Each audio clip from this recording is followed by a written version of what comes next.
Hello my case. അപ്പോൾ ഇന്ന് രാവിലെ തന്നെ അത്താഴമൊക്കെ കഴിച്ചിട്ട് നേരെ കിടന്നങ്ങ് ഉറങ്ങി. സുബൈക്കൊന്നും പോയില്ല കേസ്. പിന്നെ രാവിലെ എണീച്ച് നേരെ മാമ പറഞ്ഞ് പള്ളിയുടെ ഫ്രണ്ടിൽ വന്നിരിക്കാം. അങ്ങനെ മാമ അടുത്ത് പോയി മാമ വന്നു. അങ്ങനെ വണ്ടിയൊക്കെ എടുത്ത് കുറച്ച് നേരം അങ്ങോട്ട് പൊയ്ക്കൊണ്ടിരിക്കുകയായിരുന്നു. തിരുവല്ലത്തോട്ട് എത്തിയതും നേരെ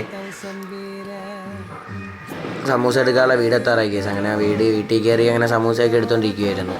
പിന്നെ അവിടെ പോയി ക്ലാസ്സിൽ കുറച്ച് നേരം ഫോട്ടോയൊക്കെ എടുത്തുകൊണ്ട് നിന്ന് പിന്നെ നേരെ തട്ടെത്തി കേസ്.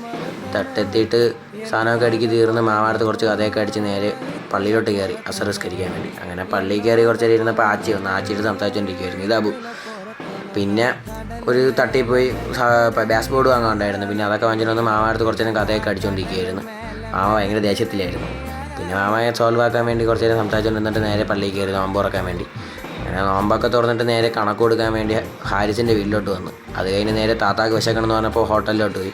അങ്ങനെ ചിക്കൻ ഫ്രൈയും പെറോട്ടയൊക്കെ വാങ്ങിച്ച് വീട്ടിലോട്ട് വരാൻ വേണ്ടി നിൽക്കുന്ന സമയത്തായിരുന്നു ഒരു പട്ടി വെളിയിൽ കിടക്കുമായിരുന്നു. അങ്ങനെ പട്ടിയുടെ വീഡിയോ ഒക്കെ എടുത്ത് നേരെ ഇതാണ് അപ്പോൾ ഞാൻ ഹോട്ടൽ. അപ്പോൾ അതിനുശേഷം വീട്ടിലോട്ട് നടക്കുകയാണ് കേസ്. അപ്പോൾ ബൈ. ലൈക്ക് ചെയ്യാനും സബ്സ്ക്രൈബ് ചെയ്യാനും മറക്കല്ലേ കേസ്. അപ്പോൾ ബാക്കി നാളെ.